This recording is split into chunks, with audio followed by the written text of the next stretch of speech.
We are going to take the fight to the Democrats on this. I'm not going to have any more lectures from them about compassion, social justice, all of this stuff that they talk about. Their policies have hurt the weakest, the most vulnerable, the poorest in our society.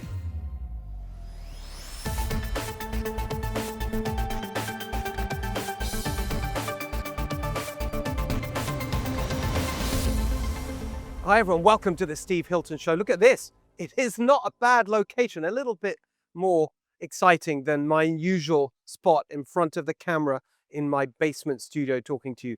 Yes, we are on the road. We are on the road as part of my campaign for Governor of California, and we are literally sitting, I am literally sitting, the camera is sitting in the bed of our campaign truck. Golden again, it says on the side, Steve Hilton for Governor. And one of the things that I wanted to do was have this truck to go around the state in because I knew that it would come in handy. And indeed it has, because today's show, you're going to see interviews that we literally filmed from inside the truck on the road right now. As you can probably tell, we're in wine country. This is Napa. Earlier today, we were over in Sonoma. It is absolutely beautiful, one of the nicest times of the year here, and actually a beautiful time of day, this golden light. It is absolutely amazing. And it reminds us what this is all about. I mean, you can say, yeah, what a tough life for Steve, running for governor, coming to places like this. And it's a reminder of what an amazing state California really is, and how absolutely beautiful it is, how magnificent it is in so many different ways. We've got so many incredible, iconic industries and places. And of course, it's being ruined by stupid policies, by ridiculous ideology that's coming out of Sacramento. So the simple way of thinking about it is imagine how great this state would be if we had government and policies coming out of the state government that were as great as all of this. That is what this campaign is all about, my campaign to make California golden again. Coming up on the show today, we've got a conversation with someone who was with me at an event I did earlier today. So we're taping this on Wednesday. And earlier in the day over at, it actually was here in Napa, wasn't it? It's been all over the place. We did an event with the California Restaurant Owners Association. That is a business that's very close to my heart. As you know, I started a couple of restaurants back in the day in England. They are really on the sharp end of all the nonsense that's coming out of state government. And so it's a great honor to speak to this group. And the president of the group joins me for an interview here. You're going to hear some absolutely shocking details about how the government of California is just basically waging war on restaurants, which is insane. Restaurants are at the heart of our communities. We should be supporting them, attacking them. And Susan Shelley is here, of course, our friend Susan, who's got some incredible stories for us today, including really unbelievable details of the latest assault. Again, this is what it feels like, this war that they're waging from Sacramento, the Democrat one-party rule that we've had. This time on single-family homes. So we're going to get into all of that. But first, I want to start with President Trump's first 100 days. And there's been a lot of commentary about that, and you can feel the glee in the media as they're back to their default setting, which is basically Trump derangement. They can't stand President Trump.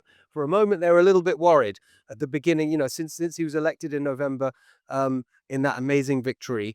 And then with the kind of power and strength he showed with the cabinet appointments and the agenda that was being laid out and the incredible speed of pace and seriousness of what he was doing. And it seemed this dominant new version of Trump was something that they didn't quite know how to cope with. But now they're back to their default setting, which is hating Trump and everything he does. And so they're all kind of touting polls which say that his favorability is down, all this kind of stuff. Look, the truth is, I'm not interested, and neither should the president be interested in these short-term measurements, because what he's doing is actually attempting something which is much more of a long-term change. It's far too soon to judge the impacts. Of course, I'm talking about the economic policy. It's a total revolution from where we've been on economics. And it's reminding me very much of what happened in the UK back in the late 1970s, early 1980s.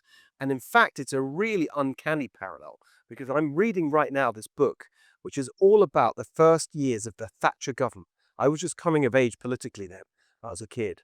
And it's my first real kind of engagement with politics. And in fact, I mentioned that in my campaign video, the launch video for my campaign. I was inspired by Margaret Thatcher. But I'm reading this book about those early years, and what she was attempting to do was to save the UK from what seemed like terminal decline. The country was seen to be ungovernable.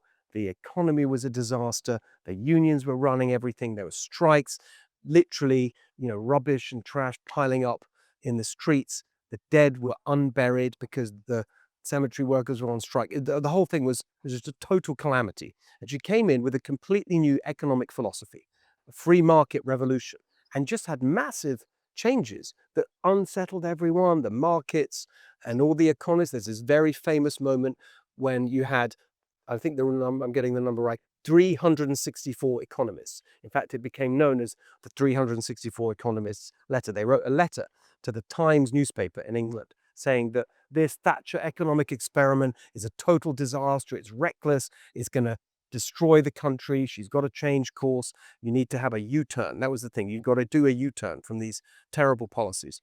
And one of her most famous lines as Prime Minister, she said at one of the party conventions, there's a lot of, I'm quoting now, there's endless speculation in the media about that famous thing, the U-turn.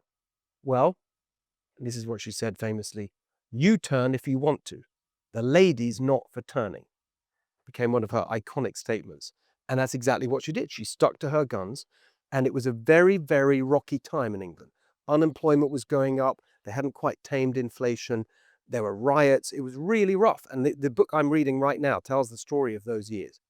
But it worked in the end because things were really bad and they needed a total change. And that is not smooth. It can be disruptive. So we don't know how this revolution, this economic policy revolution will end.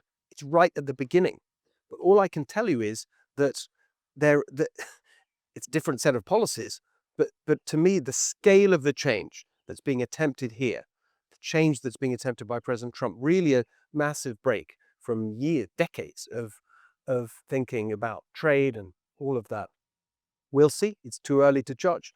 And that's why these polls are just completely irrelevant to whether or not that is going to long-term deliver what he wants, which is a better economy for working Americans. And of course, that's my focus here in California, because it's working class people who are being hurt the most by these crazy policies in California. And we just had some data on that, which I'm going to get to in a second. But one thing I do want to say, there are some things that we're seeing from the Trump administration that are not long-term in their effects. They're unbelievably short-term in their success. And that's the border. I mean, what a remarkable turnaround. In just a month or so, completely turning around the disaster of the Biden years. Absolutely spectacular. I think it's hard for, I cannot recall a clearer example of policy success in such short order than what we've seen at the border. Absolutely magnificent. Hats off to everyone involved, particularly Tom Home and Kristi Noem and all the officers, and just that whole energy that's been brought to that. Pete Hegseth as well, in terms of the military there. Unbelievable success. So the last thing I want to say about this focus of the Trump economic plan around lifting up working people across America. Working people in California have suffered more than anyone else, and we've just got new data on that. And it comes after Gavin Newsom is running around bragging about California being the fourth biggest economy in the world. And the point I've been making, and I'll say it to you again here, is like, well, what is the point? It's not enough just to have a big economy. Of course, it's great that we have a big economy. I'm all for that. I'd love our economy to be the third biggest in the world. But it's not just enough for it to be big. It's got to be good. It's got to work for the people who live here. And California's economy is the opposite of that. And this new data is absolutely shocking. It shows that 35% of Californians cannot afford to meet their basic needs. Rent, food, medical care. It is a total disaster. This is what we've got from 15 years of Democrat one-party rule. And it is a disgrace. And so we are going to take the fight to the Democrats on this. I'm not going to have any more lectures from them about compassion, social justice, all of this stuff that they talk about. Their policies have hurt the weakest, the most vulnerable, the poorest in our society. They have done it. There is no one else to blame. 15 years of Democrat one-party rule, and we just need common sense policies to get our state back on track. That's what my campaign is all about. Please check it out at stevehiltonforgovernor.com. Love to have your support in any way. Sign up to volunteer, sign up to donate, and I'll see you on the road. All right, hi everyone, here we are. I'm going to call it, I've been thinking about what we call this. I'm going to call it Truck Talk, because we're on the back of the truck and we're on the road, and it's the first one. We are in downtown Napa, and I have just spoken to an incredibly important group of people that are very close to my heart, the California Restaurant Association. And I'm joined now by Jot, who is the president and the CEO of the California Restaurant Association. It's so great to see you. I love being here on Truck Talk. Exactly, amazing. It's a whole new thing. So let's get into it. So I talk about it all the whole time as, you know, I started a couple of restaurants back in the day in the UK. Tell us what it's like right now. I feel it when I talk to the restaurants on the road, but like running a restaurant in California today, what are the issues? It's brutal. Where do I start? I mean, first of all, I think it's important that the restaurant industry in California, we're the golden goose of California. What a lot of people don't know, #1 generator of sales tax for the state of California. That's a huge fact. It's a huge fact. And Wow. That's lost on a lot of policymakers. You would think that if they sort of really understood that we're generating the revenue that funds fire, police protection, schools, streets, that they would treat the industry a little better. Yeah. That they wouldn't shoot the golden goose every chance they get. And that's kind of what it feels like in the state of California, whether it's in Sacramento or our large metropolitan centers. The governance of this state and the over-regulation and the growth of government has been incredibly stifling to entrepreneurs, especially restaurants, who are, like I said, a huge component of California's economy, huge a part of every town, every neighborhood we have in California. We are, look at this. I mean, every city, every town, restaurants. Yes. That's all there is to do. When you go out, people don't go to movies anymore. Very few shops to go shop in. It's restaurants. Yes. So we're integral to the communities. We're integral to the economy, and the treatment. The governor, the legislature, the mayors, for 20 years have sort of just taken for granted entrepreneurs. Right. They're always going to be here. Just put another layer of regulation on top of them. Tax them more. Restaurants make 3 to 5 cents for every dollar that's exchanged in a restaurant. So that's amazing. Every dollar that's spent, the owner, after the bills are paid, the taxes are paid, the regulations, they get to keep 3 to 5 pennies. That's so interesting, because I say that. I make that point generally all the time. I say, this is why it's such an important business, as you say, because it's the heart of the community. Yeah. But also, the margins are so tight. I didn't know. So 3 to 5 cents for every dollar. For every dollar is the actual what the restaurant owner gets. Right. So there's no room for error. Yes. So the next law that passes that's going to create another regulation that's going to cost a bunch more money for a restaurant operator, you're cutting into 3 to 5 cents. So let's get into the details. Yeah. What are because we make the point regulation generally. Let's break it down. What are the things that are most burdensome? The list is long, but let me just start with the one that's fresh in our mind as an industry. Yeah. This law that passed last year, April, that took effect in April, that targeted fast food restaurants. Oh, right, the higher minimum wage. Created a whole new government council that oversees a segment of the restaurant industry that's $20 an hour. This council now governs the workplace, decisions that are being made typically by an employer. Yeah, they've taken control of this, and as a result, 22,000 fast food restaurant jobs have been lost since that law took effect in April of last year. 22,000. 22,000 just in that small segment of our industry. Right. It's incredible. The proponents of this law prematurely, where I have visions of, remember George Bush on the deck of the aircraft? Mission accomplished. Yeah. That was going on shortly after this law took effect, like mission accomplished. Well, the data just came in, the Labor Department data showing the actual jobs had been lost, 22,000 in a year. It's incredible. We haven't seen anything like that before. That's one. Yeah. Let me give you another.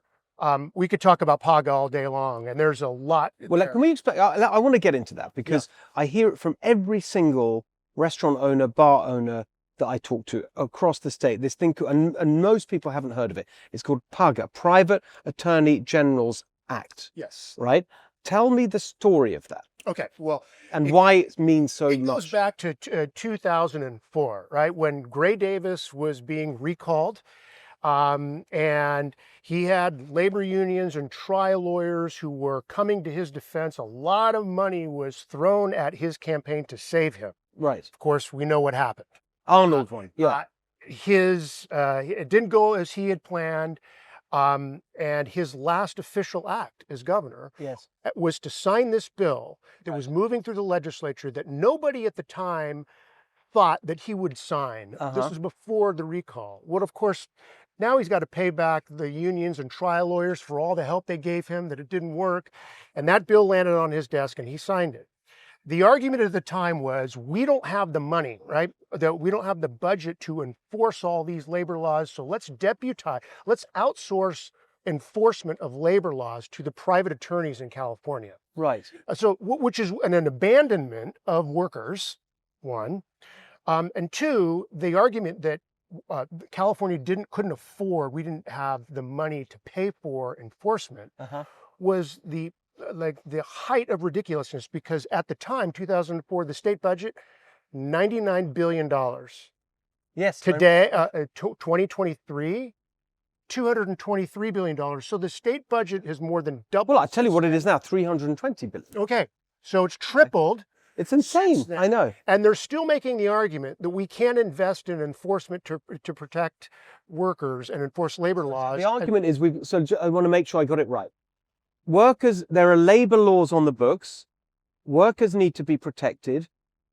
If the laws aren't enforced, then workers are not protected. So we have to enable any attorney in the state of California to act as if they're the attorney general. Yes. To enforce the law. Is that that right? Is exactly it. Right. And the lawyers enrich themselves. They go and search and for. And was it just on labor law? Just labor law. Right. Okay. Yes. So now get to the lawyers, what they do, because I've heard this, but you tell it's a racket. I mean, law firms will go out and find employees. You see the commercials on TV late at night all the time. Have you been, have you been mistreated in the workplace? A lot of people don't like their bosses, right? So you're up late at night, and I hate my boss, and I'm going to call this lawyer, and they will try to find some violation, and a lot of times these violations don't happen, but what the lawyers do is they send a notice to the employer that we're going to sue you. We're going to sue you for $10 million, and they drive them to settle, right? All these things happen out of court. So it's a racket, it's extortion, and that's been happening on a massive scale. Restaurants are a target. We're not even the biggest target. It's warehousing, it's manufacturing, it's construction, it's every sector of the California's economy have been abused for 20 years by this law. Yes, and I want to get into the details so people really understand. So, because I've heard this from so many restaurant owners, my friend Andrew Gruel, who was at my launch in Huntington Beach. So one of the most common versions of this is the break times, right? So meal and rest period. Meal and rest period, right. So explain, because the way I've heard it is that this tiniest infraction, like 1 minute over. Yes.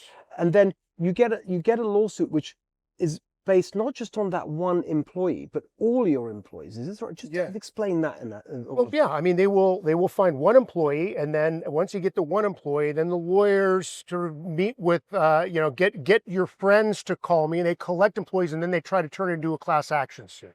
It's very complex, to unpack all of it, it's. But what are the kind of numbers when restaurants want to sort of set just to make it go away? What kind of numbers are they paying out? Your average small restaurant, $500,000. $500,000. $500,000. Small businesses with, let's say, 30 employees are being sued for $2 million. This is not uncommon. I mean, $2 million, $3 million, $4 million. The lawyers send these notices. Yeah. If you're a restaurant owner, a small business owner, you're just trying to survive, right? Yes. Under the weight of regulations and government, right? And you get a notice, You don't have some legal department to, defend you. You get a notice from a law firm that says, we're suing you for $10 million. We're going to win. So you probably want to meet with us and settle.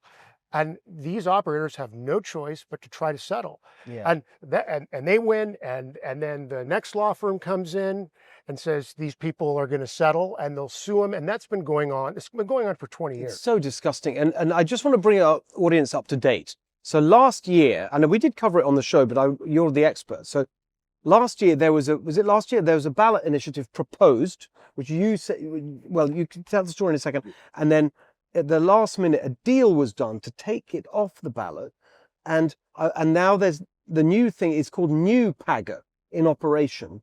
And I want you to talk about that whole process and where we are today. Yeah, well, where we are today is you're right. There was a measure that eliminated, it was basically a repeal and replace. Right. So it repealed the current structure and replaced it with what should have always been the case, is you have government enforcing the laws the way they should, instead of de-investing and deputizing private lawyers to enforce the law. That's essentially what the ballot measure did. It was virtually impossible to raise the money to get this thing passed, because the trial lawyers and the labor unions were going to dump $100 million, whatever it is, to kill this thing. Right. And so the measure came off the ballot. And then you had sort of a negotiation that went on between all the combatants within, sort of that PAGA space. It included employers. It was restaurants, it was ag, it was the chamber, it was grocers, retail, airlines. They're all, part of this. And there was a long negotiation, and there was reform, and I put that in quotes, and it was in our mind a good first step. Right. To get this right. I mean, ultimately, we should go back to pre-2004 and just invest in the right infrastructure and enforce those labor laws. So let me get you just a few more minutes left. I want you to touch on I wanted a proper explanation there, because it's important, and and the numbers are huge, affecting each individual restaurant. But just go through some of the other issues. It came up in the meeting we had today. Energy costs, environmental regulations, permits. Just talk about all of the. So much. It's crazy. Well, for environmental, banning natural gas. Right. This is happening. It started in Berkeley. Yeah. And then 20+ cities followed Berkeley's lead and said, we're banning the use of natural gas in commercial buildings. Restaurants, as you know, as a former restaurant owner, the flame in the kitchen is very important. How do you sear meats, right? Yes. Temperature control is critical. Man has been using flames to cook since we've been walking upright, right? So we got a few million years of use, and all of a sudden the city in Berkeley bans the use of natural gas. We ended up suing and won incredibly after 3 years of litigation before the Ninth Circuit Court of Appeals, which is, that they're not known for being pro-business, but they saw the ridiculousness. It's preempted by federal law, but 20-something cities followed suit. Yeah. The Ninth Circuit essentially said, that's illegal. You can't do that. This is the federal government occupies this field. And these cities are still not, they still have these laws on the books. Right, so they're not complying with this. So they're not complying. Amazing. And now you have. So they're actually going to a restaurant and ban. Is it for new kitchens? Yes, and some cities have. So you can't get a permit. Right. Have gone back and said, yes, the Ninth Circuit said these are illegal, so they've undone the law that they passed ordinance that they passed previously. More than half of the cities have not taken them off the books. Wow. And when now there's building permits being issued, the question is, are they enforcing an illegal law? And, our lawyers are looking at it like we're going to have to go back and follow up. And now the South Coast Air Quality Management District, they govern roughly 40% of California's restaurants. It's LA County, Inland Empire, Orange County, a massive swath that they're governing environmental regulations, and they're now proposing banning natural gas in water heaters and boilers, which are also critical, not just in restaurants, but most businesses. And so you see sort of the government, the bureaucracies being told by the courts, and we hear a lot about this, right? You're not doing what the courts say. This is happening here in California. The Ninth Circuit says that this is illegal, and the environmental organizations and even our local governments are trying to figure out a way around the court. They're such ideologues. I mean, this is the thing that drives me crazy. What about other, the sort of costs going up all the time, energy costs, how does that? Energy costs, the price of, Water was mentioned today. Water, utilities, electricity. I mean, if you ban natural gas, you're only putting more burden on our electrical, infrastructure that's not ready for prime time, as we know, through fires, and blackouts that are not uncommon in California. So to ban a source of energy and force like those users to switch to electricity and put more burden on it's ridiculous, already overloaded system where the infrastructure isn't ready is a huge issue for us. So where are we with just putting all this together? And I know there's so much more, but like, what is the state of play for this incredibly important industry in California? Stable, growing, shrinking. Where are we? Stable as an industry. I mean, there's 100,000 restaurants in California. There's a lot of restaurants, small independent mom and pop operators to large, franchisee groups. I would say that we're an industry that's over a barrel these days. Yeah, sort of hanging on. That's what barely hanging on. Back to the 3 to 5 cents. Every additional cost, whether it's insurance premiums go up, your municipal bill goes up, your trash collection bill goes up. There's yet another tax. There's another regulation.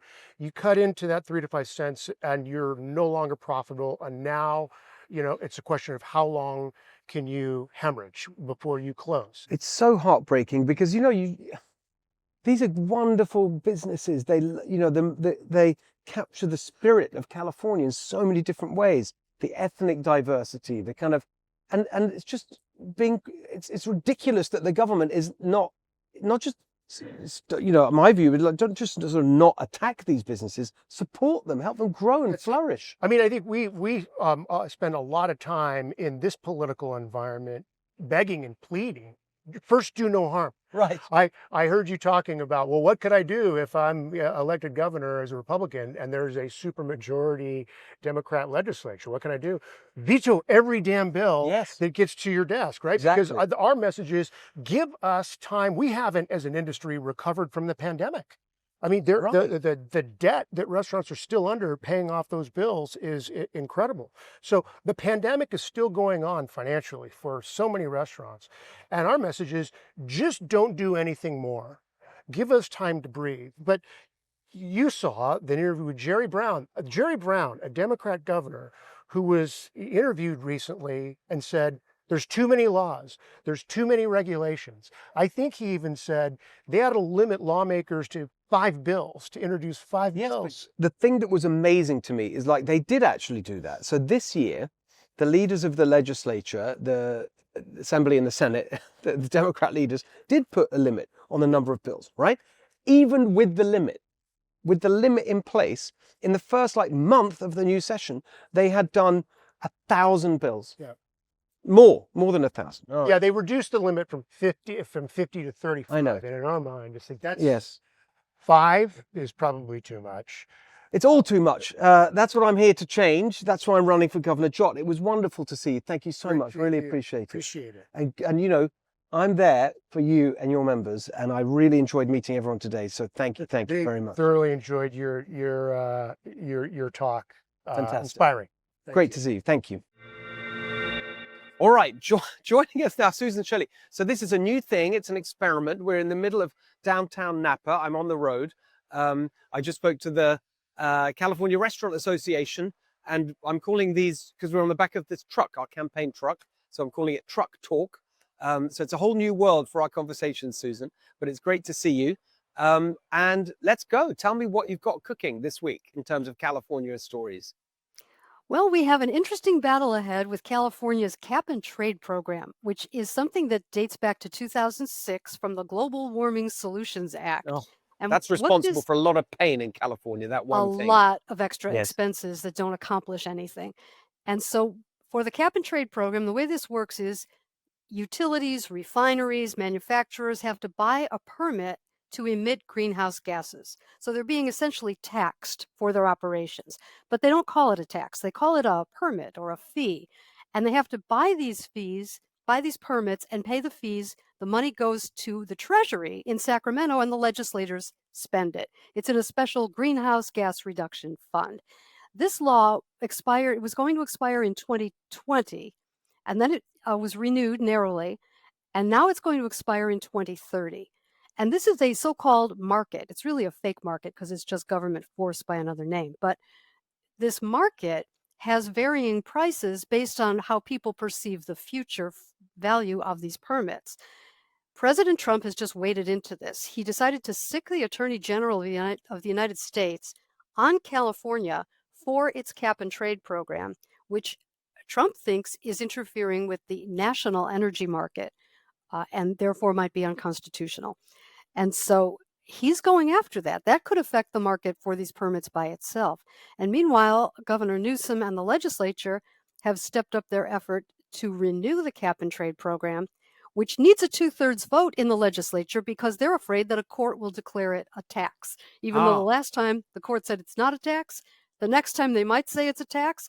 And if it's a tax under Proposition 13 in the Constitution, it needs a 2/3 vote. So the cap and trade program is kind of on the roof and we can't get it down in some respects. And it happens to fund the bullet train. 25% of the money from the cap and trade program funds the bullet train. So this is kind of an interesting bank shot. The Trump administration could be canceling the bullet train two different ways, one by oh, pulling the that's federal super grants and interesting. one by torching the cap and trade program. But you're completely right because they sell it as some market-driven thing. These are the market solutions. It's not really.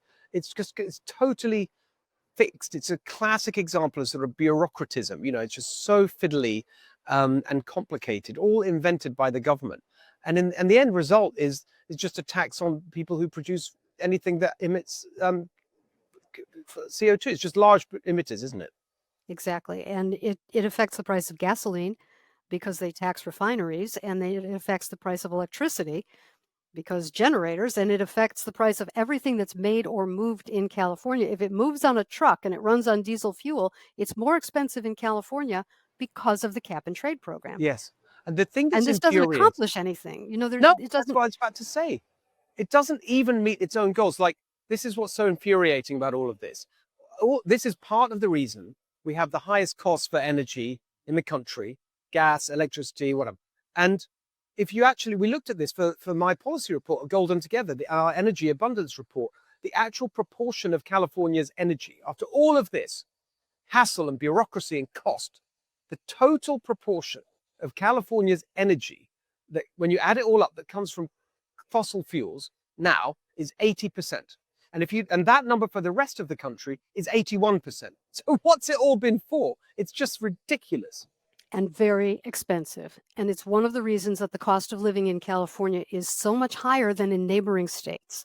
So the cap and trade, what is the argument that it's you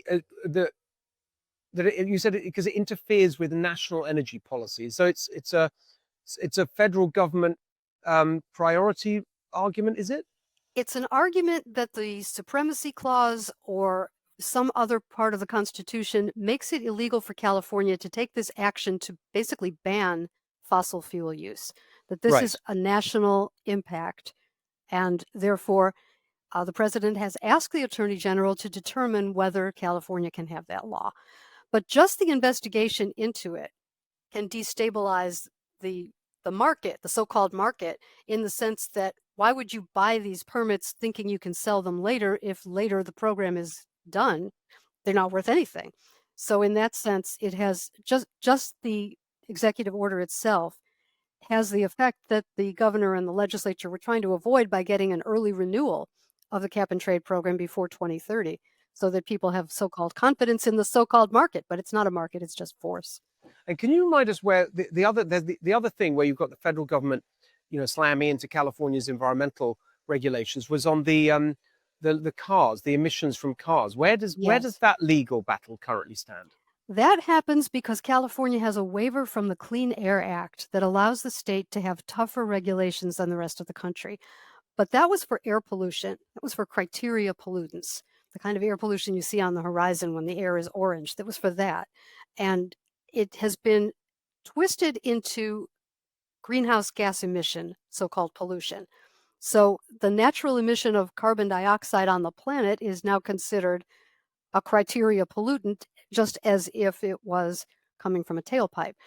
This is arguably not the intent of the waiver, and Congress could pull the waiver, and possibly the EPA could pull the waiver just in a regulatory way from an executive order of some sort. So that's the other thing. If California loses its waiver for having tougher regulations and setting its own standards, then a lot of the regulations in California become illegal, unconstitutional, unenforceable.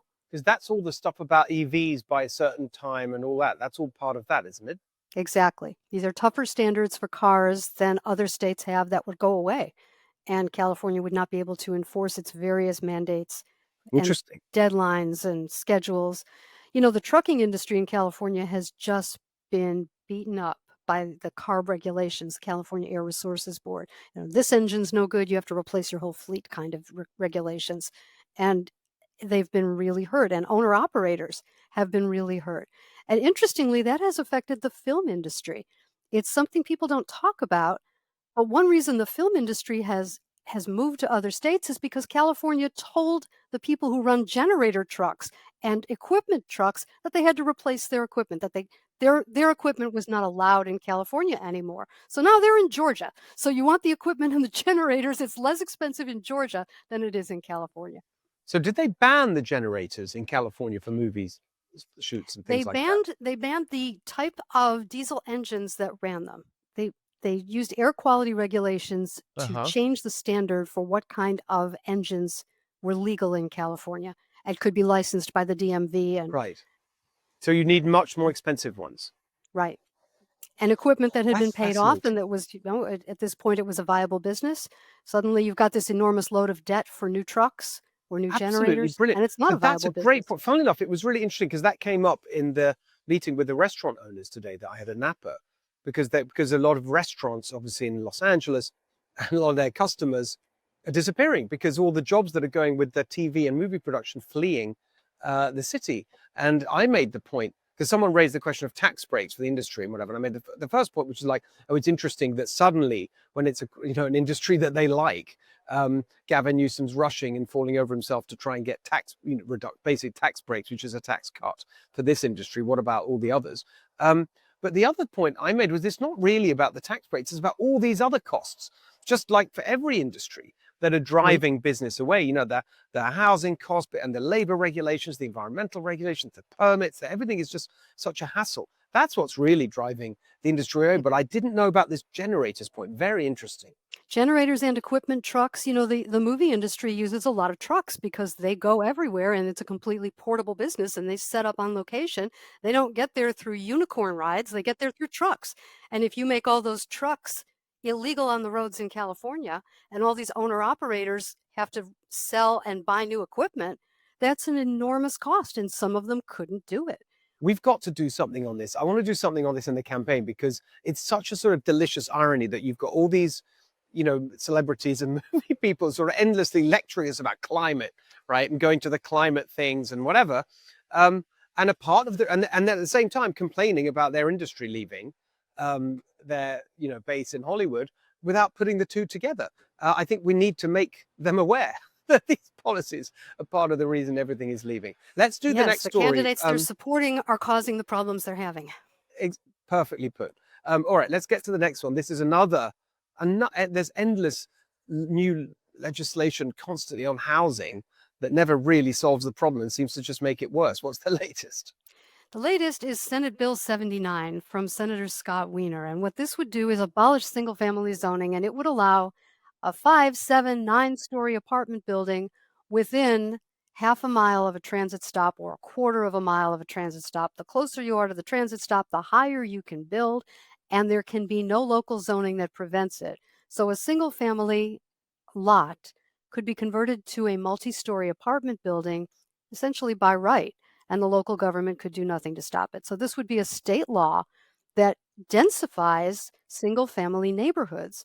And honestly, I think this is one of the most destructive things going on in California because people work their whole lives, their whole savings and all their earnings to buy a house in a low density neighborhood.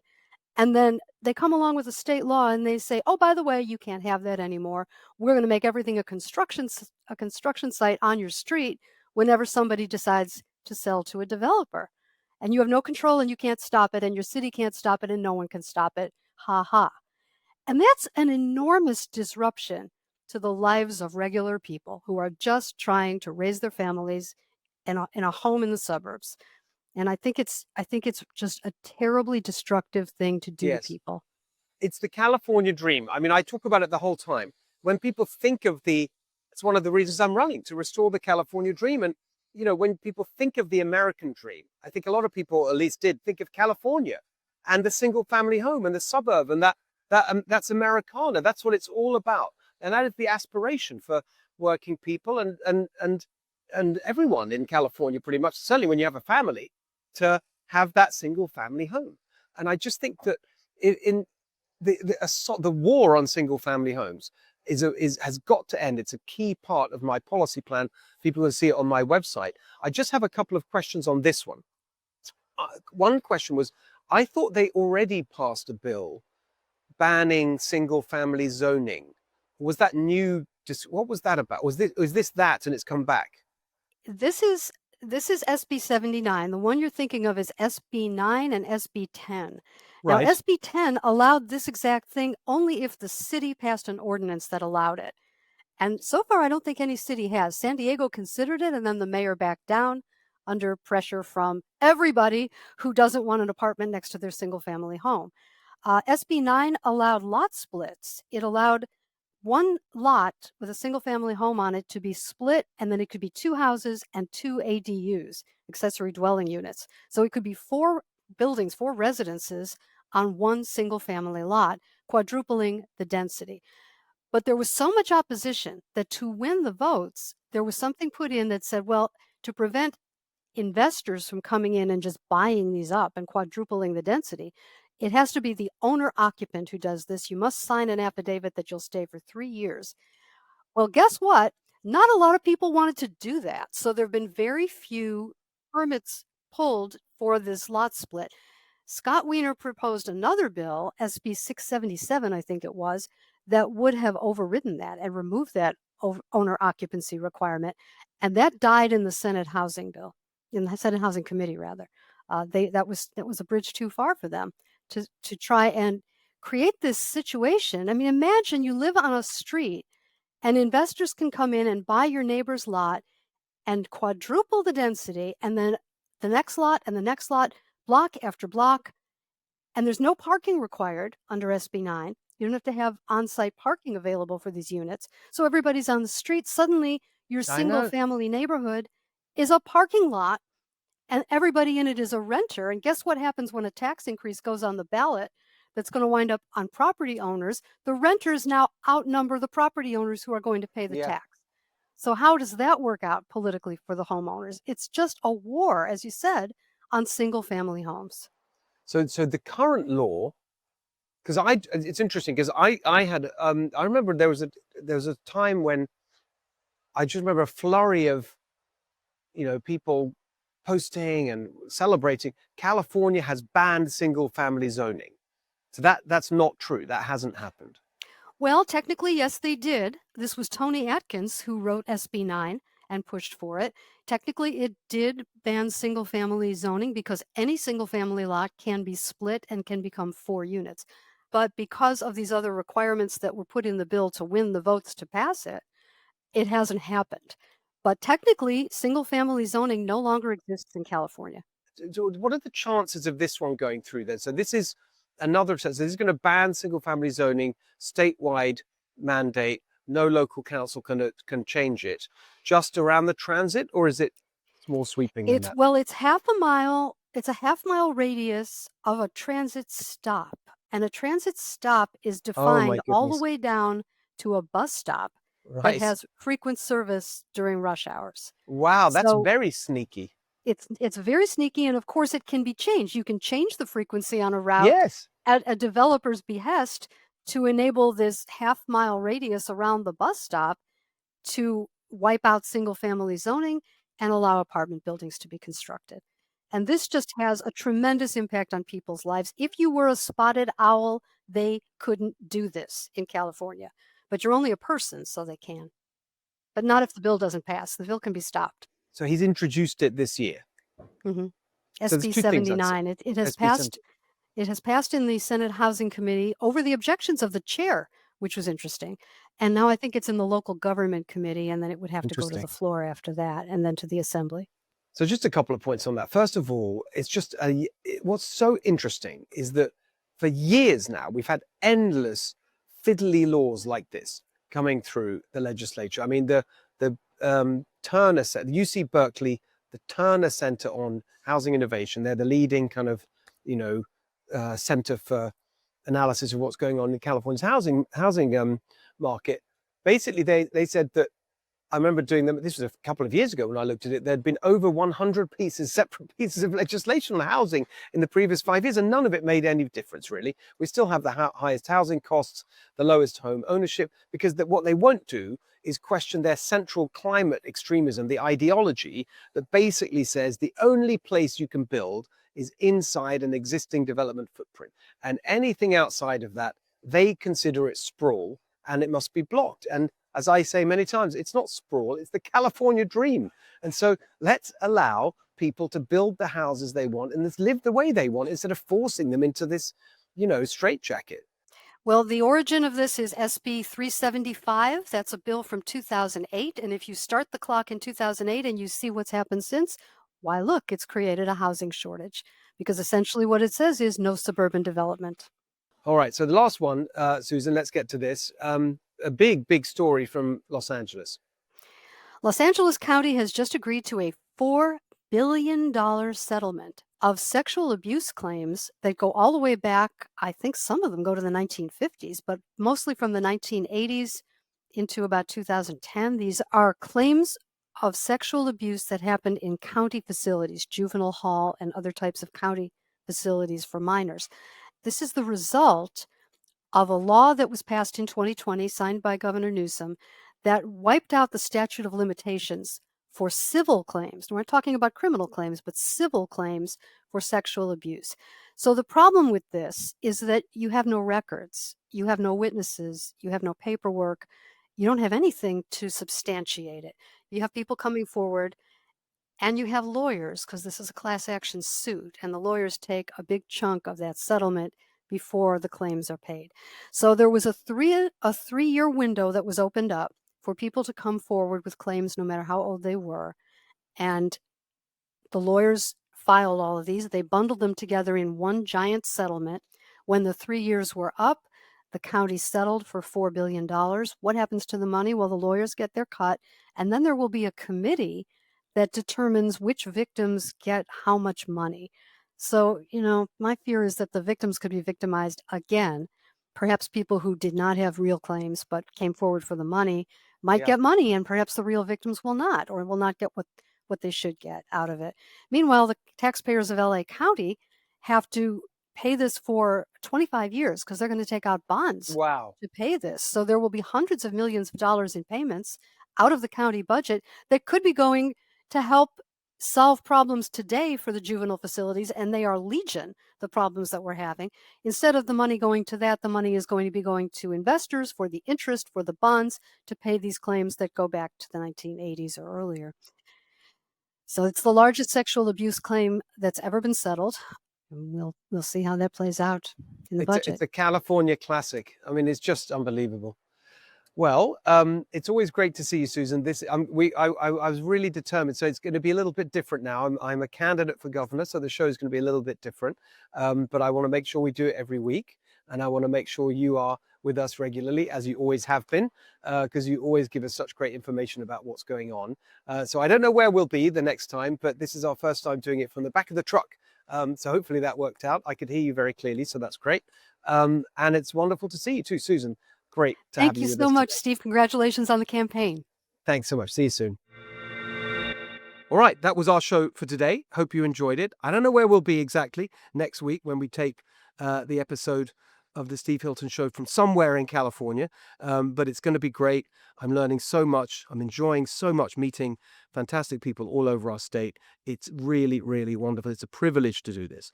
And it's also a privilege to have you all with us. Make sure you follow us on Apple, Spotify, YouTube, wherever you get your podcasts. And we'll see you back here for more truck talk at the Steve Hilton Show next week.